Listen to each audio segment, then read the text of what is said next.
वैशाख मास कथा महात्म्य अध्याय 13। राधे राधे। जय श्री कृष्ण। दोस्तों, आपका दिन मंगलमय हो। प्रभु की कृपा सदैव बनी रहे। पुण्य फल और मनोकामना पूर्ति के लिए वीडियो को पूरा देखें। वीडियो अच्छी लगे तो वीडियो को लाइक करें, चैनल को सब्सक्राइब करें। श्रुतदेव बोले, मेष राशि में सूर्य के स्थित रहने पर जो वैशाख मास में प्रातः काल स्नान करता है और भगवान विष्णु की पूजा करके इस कथा को सुनता है, वह सब पापों से मुक्त हो भगवान विष्णु के परम धाम को प्राप्त होता है। इस विषय में एक प्राचीन इतिहास कहते हैं, जो सब पापों का नाशक, पवित्रकारक, धर्मानुकूल, वंदनीय और पुरातन है। गोदावरी के तट पर शुभ ब्रह्मेश्वर क्षेत्र में महर्षि दुर्वासा के 2 शिष्य रहते थे, जो परमहंस, ब्रह्मनिष्ठ, उपनिषद विद्या में परिनिष्ठित और इच्छारहित थे। वे भिक्षामात्र भोजन करते और पुण्य में जीवन बिताते हुए गुफा में निवास करते थे। उनमें से एक का नाम था सत्यनिष्ठ और दूसरे का तपोनिष्ठ। वे इन्हीं नामों से तीनों लोकों में विख्यात थे। सत्यनिष्ठ सदा भगवान विष्णु की कथा में तत्पर रहते थे। जब कोई श्रोता अथवा वक्ता न होता, तब वे अपने नित्य कर्म किया करते थे। यदि कोई श्रोता उपस्थित होता तो उसे निरंतर वे भगवत कथा सुनाते, और यदि कोई कथावाचक भगवान विष्णु की कल्याणमयी पवित्र कथा कहता तो वे अपने सब कर्मों को समेटकर श्रवण में तत्पर हो उस कथा को सुनने लगते थे। वे अत्यंत दूर के तीर्थों और देवमंदिरों को छोड़कर तथा कथा विरोधी कर्मों का परित्याग करके की दिव्य कथा सुनते और श्रोताओं को स्वयं भी सुनाते थे। कथा समाप्त होने पर सत्यनिष्ठ अपना शेष कार्य पूरा करते थे।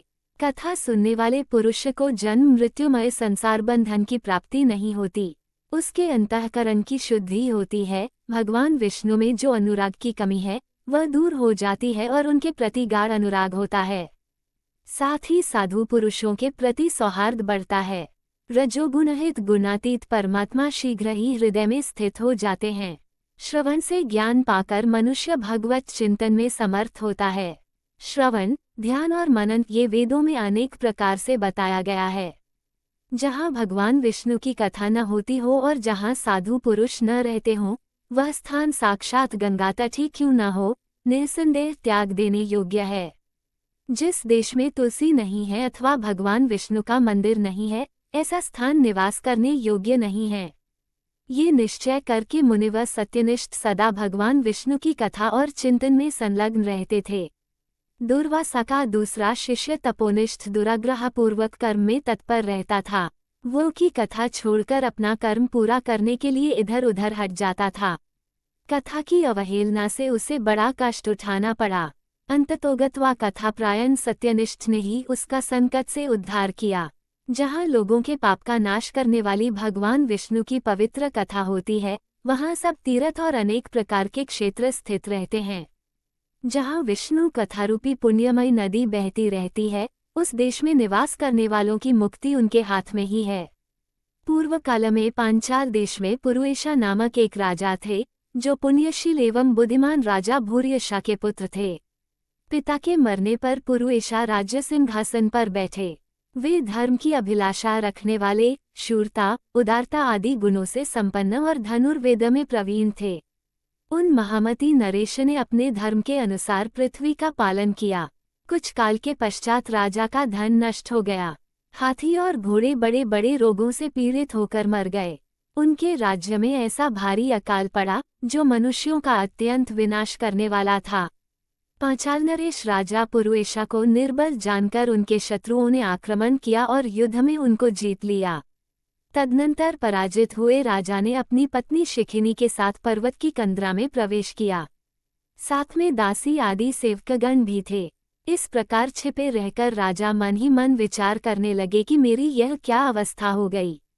मैं जन्म और कर्म से शुद्ध हूँ, माता और पिता के हित में तत्पर रहा हूँ, गुरु भक्त, उदार, ब्राह्मणों का सेवक, धर्मप्रायण, सब प्राणियों के प्रति दयालु, दिव्यपूजक और जितेंद्रिय भी हूँ। फिर किस कर्म से मुझे यह विशेष दुख देने वाली दरिद्रता प्राप्त हुई है? किस कर्म से मेरी पराजय हुई और किस कर्म के फलस्वरूप मुझे यह वनवास मिला है? इस प्रकार चिंता से व्याकुल होकर राजा ने खिन्न चित्त से अपने सर्वज्ञ गुरु मुनिश्रेष्ठ याज और उपयाज का स्मरण किया।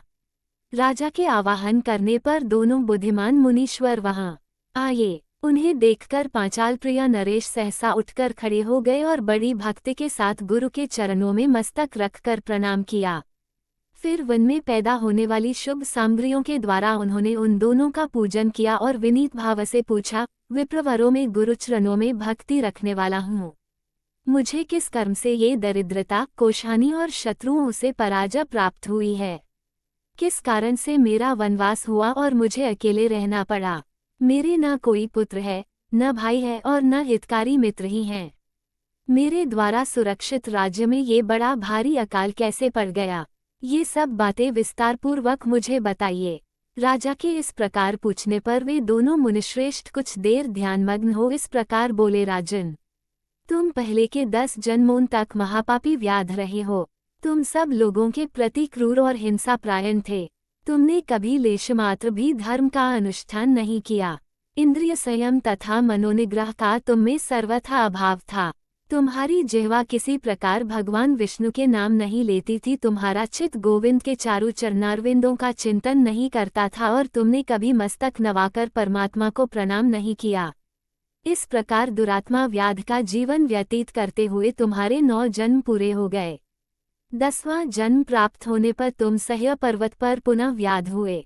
वहां सब लोगों के प्रति क्रूरता करना ही तुम्हारा स्वभाव था।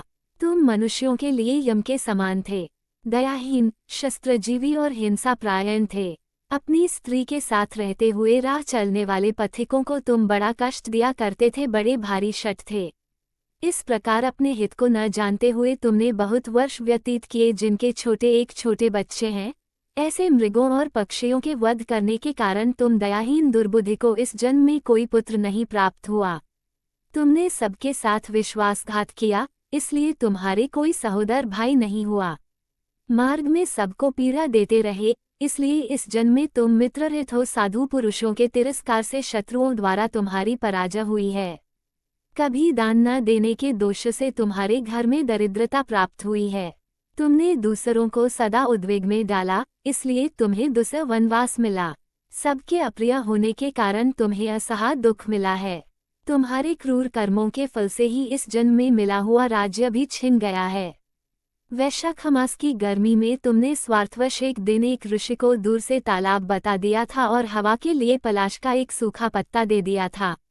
बस जीवन में इस एक ही पुण्य के कारण तुम्हारा ये जन्म परम पवित्र राजवंश में हुआ है।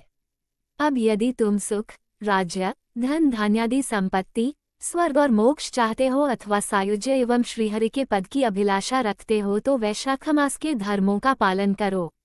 इससे सब प्रकार के सुख पाओगे। इस समय वैशाख मास चल रहा है। आज अक्षय तृतीया है। आज तुम विधिपूर्वक स्नान और भगवान लक्ष्मीपति की पूजा करो। यदि अपने समान ही गुणवान पुत्रों की अभिलाषा करते हो तो सब प्राणियों के हित के लिए प्याव लगाओ। इस पवित्र वैशाख मास में भगवान मधुसूदन की प्रसन्नता के लिए यदि तुम निष्काम भाव से धर्मों का अनुष्ठान करोगे तो अंतःकरण शुद्ध होने पर तुम्हें भगवान विष्णु का प्रत्यक्ष दर्शन होगा। यूं कहकर राजा की अनुमति ले उनके दोनों ब्राह्मण पुरोहित याज और उपयाज जैसे आए थे वैसे ही चले गए। उनसे उपदेश पाकर महाराज पुरुएशा ने वैशाख मास के संपूर्ण धर्मों का श्रद्धापूर्वक पालन किया और भगवान मधुसूदन की आराधना की। इससे उनका प्रभाव बढ़ गया तथा बंधु बांधव उनसे आकर मिल गए। तत्पश्चात वे मरने से बची हुई सेना को साथ ले बंधुओं स्थित पांचाल नगरी के समीप आए। उस समय पांचाल राजा के साथ राजाओं का पुनः संग्राम हुआ। महारथी पुरुएशा ने अकेले ही समस्त महाबाहु राजाओं पर विजय पाई। विरोधी राजाओं ने भागकर विभिन्न देशों के मार्गों का आश्रय लिया। विजयी पांचाल राज ने भागे हुए राजाओं के कोष, 10 करोड़ घोड़े, 3 करोड़ हाथी, 1 अरब रथ, 10,000 ऊंट और 3 लाख खच्चरों को अपने अधिकार में करके अपनी पुरी में पहुंचा दिया। वैशाख धर्म के महात्म्य से सब राजा भग्न मनोरथों पुरुषा को कर देने वाले हो गए और पांचाल देश में अनुपम सुकाल आ गया। भगवान विष्णु की प्रसन्नता से इस वसुधा पर उनका एक छत्र राज्य हुआ और गुरुता, उदारता आदि गुणों से युक्त उनके 5 पुत्र हुए, जो धृष्टकीर्ति, धृष्टकेतु, धृष्टद्युम्न, विजय और चित्रकेतु के नाम से प्रसिद्ध थे। धर्मपूर्वक प्रतिपालित होकर समस्त प्रजा राजा के प्रति अनुरक्त हो गई।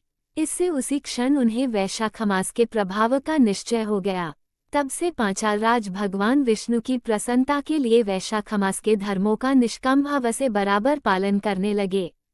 उनकी इस धर्म से संतुष्ट होकर भगवान विष्णु ने अक्षय तृतीया के दिन उन्हें प्रत्यक्ष दर्शन दिया। जय श्री हरि विष्णु। इन कथाओं को सुनने पढ़ने से पुण्य फल की प्राप्ति होता है। दोस्तों, ये थी आज की कथा। आपको हमारी वीडियो अच्छी लगी हो तो वीडियो को लाइक करें, चैनल को सब्सक्राइब करें। कमेंट में जय श्री राधे कृष्णा लिखना ना भूले। राधे राधे दोस्तों।